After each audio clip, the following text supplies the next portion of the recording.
Friend, welcome. आप लोग कैसे हैं? आई होप आप लोग तो मस्त होंगे, स्वस्थ होंगे। मैं भी मस्त हूँ। माता रानी की कृपा से आप लोग ऐसे ही आगे बढ़ते रहे, तरक्की करते रहें।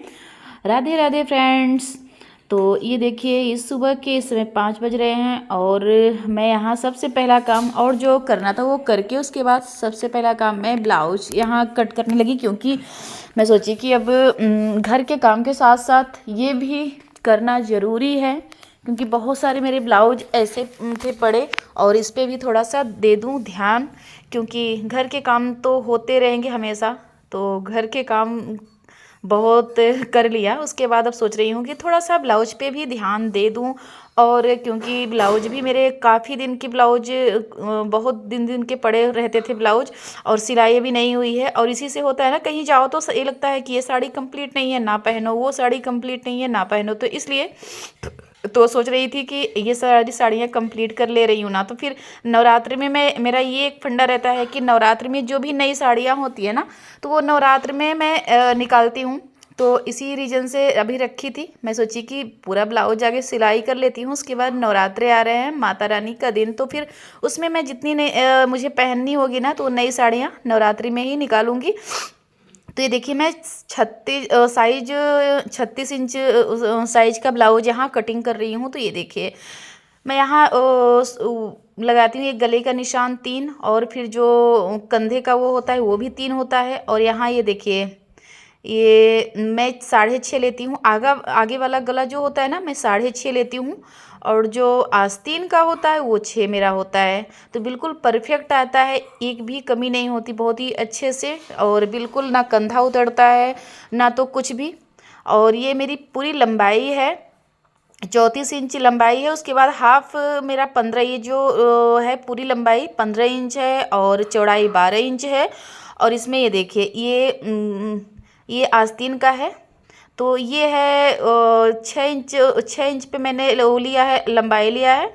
और उसके बाद ये देखिए, इधर गला 6.5 इंच लेती हूँ आगे का, और ये भी पट्टी कट रही है। तो ये देखिए, इस तरह से 5 आगे का साइड जो होता है 5 इंच होता है, और 3.5 इंच पीछे का होता है। तो इस तरह से ये देखिए बराबर कर लिए, सीधा मैंने निशान लगाया। और तीरा का कोई भी नाप नहीं होता, बस ऐसे ही मैं करती हूँ। और आपके लिए बता दूँ कि बीचों बीच आगे ये जो मैंने निशान लगाया, ऐसे करके उसके बाद 1.5 इंच छोड़ के उसके बाद निशान लगाया जाता है। 1.5 इंच जितने अगर ये जो प्लेट वो करते हैं ना, प्लेट की सिलाई, तो मैं 1.5 इंच छोड़ के उसके बाद प्लेट की सिलाई करता हूँ। बहुत परफेक्ट ब्लाउज आपका बिल्कुल साइज अच्छे से आ जाएगा।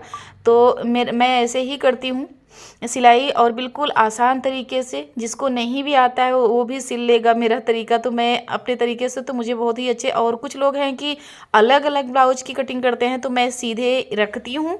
और एक ये देखिए, दोनों पीस मेरा निकल के तैयार हुआ। और इस तरह से उधर निशान दिख रहा था ना, उसी पे मैंने ये भी इधर भी निशान लगा दिया। अब इसे करूँगी अलग।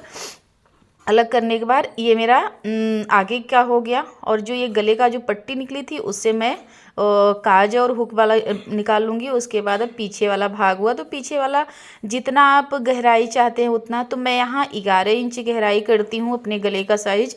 तो ये 3 चौड़ाई होती है और 11 लंबाई, तो मैं 11 ही करती हूँ। बहुत ज़्यादा वो नहीं करती हूँ। इससे ना तो बहुत ज़्यादा ही डिप गला होता है, ना तो बहुत ज़्यादा कम ही होता है, ठीक ठाक होता है।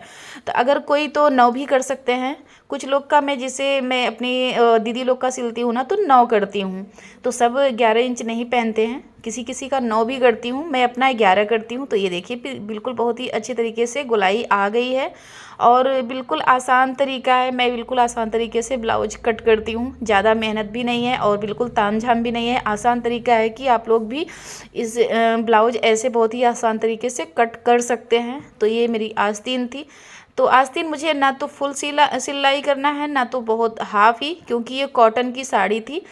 तो इसमें जितना है, और नहीं तो इसमें मैं जोड़ती भी हूँ। इस तरह से ये देखिए, मैंने आगे ये निशान लगाया, उसके बाद इस तरह से बिल्कुल सिंपल सा ये ऐसे निशान लगा के आगे गोलाई देते हुए कट कर लूँगी। और उसके बाद सिलाई में ये जो और छटैया मुझे करना है ना, वो मैं ये मैं जब सिलाई करूँगी तब उसके बाद छटैया करूँगी इस तरह से।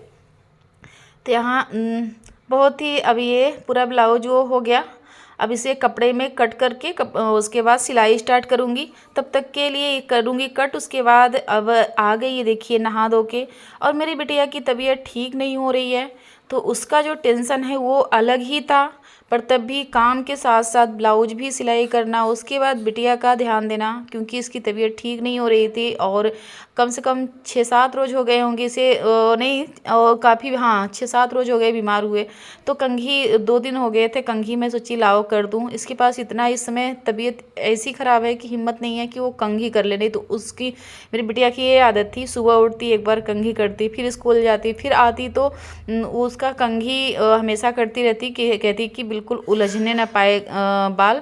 तो हमेशा अपने बाल को अच्छे से, खुद भी वो एकदम साफ़ सुथरा रहना चाहती है, हमेशा वो अपने आपको बिल्कुल साफ़ सुथरा बना के रखती। छोटी थी ना तब से ये बिल्कुल जैसे छोटे बच्चे होते हैं बिल्कुल इधर उधर, पर इसका एकदम साफ़ सुथरा, इसका हमेशा ही चेहरा रहा है। कभी भी ये गंदगी बिल्कुल नहीं पसंद करती, कपड़ा बिल्कुल साफ़ सुथरा रहे और ख़ुद भी बिल्कुल साफ़ सुथरा रहे, तो इसका ये रहता है। तो मैं सोची कि कंघी कर देती हूँ, क्योंकि जब जो साफ़ सुथरा रहता है ना, उससे गंदगी से इसे उलझन ना हो रही हो। तो कर दी मैं कंघी, और उसके बाद खाना मैं खिला रही थी, और बिल्कुल खाना नहीं खा रही है। तो मैं लेके बैठी थी, मैं सोची खिला दूँ, तो बोली मैं खा लूँगी मम्मी दे दो। तो फिर मैं रोटी ये देखिए तोड़ तोड़ के रख दी। इतना इसके पास हिम्मत नहीं है कि हाथ से रोटी तोड़ ले और खा ले, या तो फिर बिल्कुल एकदम कमज़ोर सी, जैसे होता है ना, कमज़ोर सी हो गई है। तो मैं रोटी तोड़ तोड़ के दे दी और पकड़ के बैठी थी। तो एक साथ देखिए, एक हाथ ऐसे करके बैठी है तो खा ले रही है, और ये खा ले खाना। तो उसके बाद जांच करवाना था, तो मैं सोची कहाँ ले जाऊँ, अब बिटिया को परेशान करती हूँ, फिर करूँगी। तो यहीं भैया एक जांच करने वाली है जिससे इनके परिचय के हैं, तो फ़ोन कर दिए थे, तो वो आएंगे, यहीं ब्लड लेके जाएंगे और जांच हो जाएगी। तो इसीलिए उनको घर पे बुला लिया है, क्योंकि इसकी तबीयत ऐसी नहीं है फिर ले जाओ ले आओ। तो फिर मैं सोची कि यहीं करवा दूँगी जांच। तो फिर खाना खिला रही थी, अभी फ़ोन आया था हस्बैंड जी का कि आ रहे हैं, वो जांच निकाल लेंगे, ब्लड जांच हो जाएगी। क्योंकि काफ़ी दिन से बुखार था ना, तो जांच करवाना ज़रूरी था। डॉक्टर भी बोले थे कि एक बार जांच करवा लो, कुछ ना निकले तो अच्छी बात है। और फिलहाल वायरल फीवर है और कोई दिक्कत नहीं है, ठीक हो जाएगा। कम से कम 3 से 4 दिन तो लगते ही हैं ठीक होने में। तो ये देखिए आ चुके थे भैया, अब वो आगे जांच कर देंगे, तो फिर जो होगा ना तो फिर पता चल जाएगा। नहीं हो तो अच्छी बात है, अगर हो तो फिर ठीक है, उस हिसाब से इलाज हो जाएगा।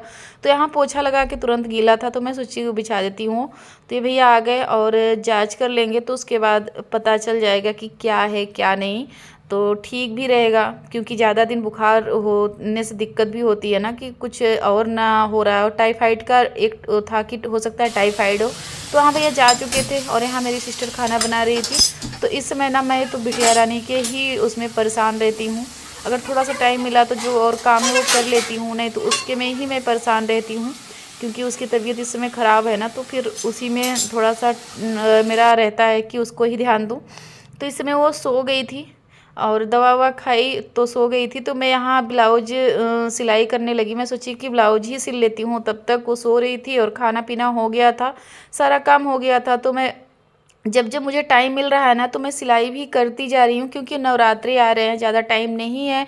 और मैं सोची कि जो ब्लाउज है सिलाई कर लेती हूँ, और मेरा शादी भी उधर नज़दीक होती जा रही आती जा रही है। तो फिर और होता है ना कि अपना सोचा हुआ काम नहीं होता। मैं सोची थी कि मेरी तब तक सिस्टर आ जाएगी, और उसके बाद फिर जो और काम है शादी नज़दीक होते होते मैं नवरात्रि के पहले सारे काम कर लूँगी।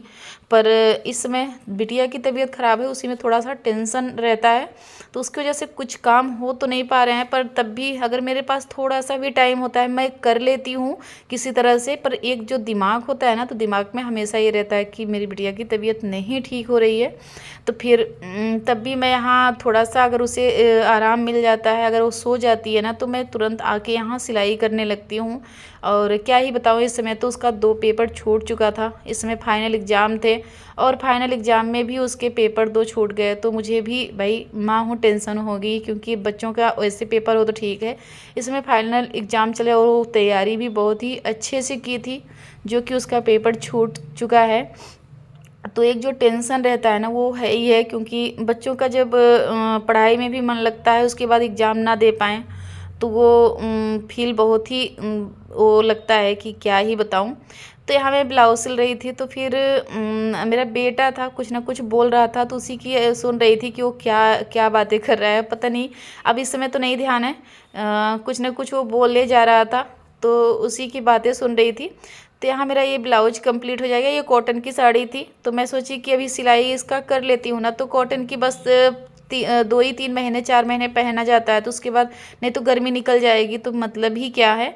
तो गर्मी में ही तो ठीक रहता है ये, तो फिर मैं सोची कि सिलाई कर लेती हूँ इसे, गर्मी में पहन डालूँगी। तो ये देखिए मैं यहाँ करने लगी सिलाई, और ये सोच रही थी कंप्लीट हो जाए। अब लगभग कंप्लीट ही हो चुका है, ज़्यादा अब इसका सिलाई बाकी नहीं है। और फिलहाल मैं, पता है, मैं अपना ब्लाउज अपने से ही, जो मैं अपने से जो सिलती हूँ ना, तो मेरा एकदम ऐसा रहता है, कंफर्टेबल भी रहता है ना, कंधी वो होता है ना, मैं बिना डोरी के ब्लाउज पहनती हूँ तब भी मेरा कंधा जो है ना वो भागता नहीं है।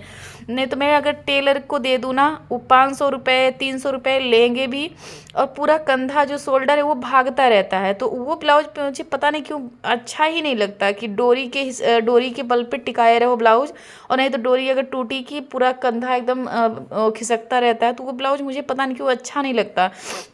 और जो मैं सिलती हूँ तो मेरे एक भी ब्लाउज कंधे से बिल्कुल नहीं वो होते, और बिल्कुल एकदम कंफर्टेबल रहता है, और न ढीला रहता है न तो टाइट रहता है, बिल्कुल अच्छा रहता है मेरा ब्लाउज, मेरा सिला हुआ। मैं इसीलिए जल्दी टेलर को नहीं देती हूँ। और पैसे की बात तो नहीं है, बस यही रीज़न है कि मैं नहीं देती हूँ सिलाई टेलर को देने के लिए। और नहीं तो टेलर को दे दो ना, कुछ ना कुछ तो ख़राब कर ही देते हैं। और पता नहीं मेरे साथ ही होता है कि सबके साथ होता है, या तो ये भी हो सकता है कि किसी को सिलाई नहीं आती है तो उनका मजबूरी हो, और जब मुझे आती है ना तो मुझे लगता है कि मेरा ही सिला ब्लाउज अच्छा है, मैं किसी को दे देती हूँ तो और ही ख़राब हो जाता है। इसमें शाम के इसमें 3 बज रहे हैं, और ये देखिए मेरी बिटिया की हालत। अभी बन गया चाय, मैं ब्लाउज सिल रही थी और इसे बुला रही हूँ चाय पीने के लिए। ग्रेसी, एक ग्रेसी उठ बिटिया, चाय पी लो। उठोगी, पियोगी चाय, चाय पियोगी? हाँ ग्रेसी, अभी ब्लाउज आधा सिलाया है, आधा आधा नहीं, थोड़ा सा बाकी है, बस थोड़ा सा बाकी है, पर सर दर्द थोड़ा थोड़ा हो रहा था। तो ये जी देखिए, चाय मटरी थोड़ा सा खा लेती हूँ, उसके बाद चाय पी लेती हूँ, फिर से चलती हूँ। ब्लाउज सिलाई थोड़ा सा बाकी है, कंप्लीट करके उसके बाद देखती हूँ और कुछ काम। आदर्श, चलिए हमारे साथ हमारे ब्लॉग में बने रहिए, कंटिन्यू। तो वहाँ पूरा चाय पानी हो गया, उसके बाद ये ब्लाउज पूरी तरह से फिर आके सिलाई यहाँ हो गई थी। ये ब्लाउज मेरा कंप्लीट हो गया। तो अब मुझे एक साड़ी में फाल लगाना था, तो मैं सोची कि उसमें फाल लगा देती हूँ, नीचे नीचे सिल देती हूँ, और तब वो भी कंप्लीट हो जाएगी। उसके बाद जो अब हो चुकी थी शाम, तो मैं सोची और काम फिर चलूँगी बाहर, सिंचाई वगैरह करूँगी, और जो फूल पत्ती सिंचाई करूँगी, उसके बाद नहा धो के पूजा पाठ करूँगी। बहुत सारे भी काम करने थे, तो थोड़ा सा टाइम मुझे 15-20 मिनट का था, तो मैं सोची कि यही कर लेती हूँ। एक साड़ी बची हुई थी तो इसमें लगाने लगी फाल। तो यहाँ फाल लगा के, और ये देखिए मैं कैसे ही बनी हूँ। इस समय कोई भी मेकअप ना कुछ भी नहीं कर रही हूँ, बस काम काम, ये लगता है कि काम ही निपटा लूँ। और अब मेरे पास ऐसे लगता है ना, जब एक एक दिन मेरा बीतता है तो मुझे लगता है कि मेरा टाइम इतना चला गया। तो एक हड़बड़ाहट सी भी मन में है कि नवरात्रे आ रहे हैं, बहुत सारे काम करने हैं, तो इसके चक्कर में मैं अपना जल्दी जल्दी निपटा रही हूँ काम। और मुझे वीडियो भी बनाना है, क्योंकि शॉर्ट वीडियो भी ये लगता है ना कि बना के रख लो, ताकि नवरात्र में कोई दिक्कत ना हो। मैं नवरात्र के समय कुछ भी नहीं सोचती हूँ, कि ये लगता है कि मैं सिर्फ़ और सिर्फ पूजा ही करूँ और मुझे कोई दिक्कत ना आए। तो इसके चक्कर में बहुत सारे काम मुझे हैं जो करने हैं। तो यही अपने ब्लॉग का करती हूँ। अगर पसंद आया हो तो लाइक करिए, सब्सक्राइब करिए, ज़्यादा से ज़्यादा शेयर करिए। मिलती हूँ नेक्स्ट वीडियो में, तब तक के लिए बाय बाय फ्रेंड्स।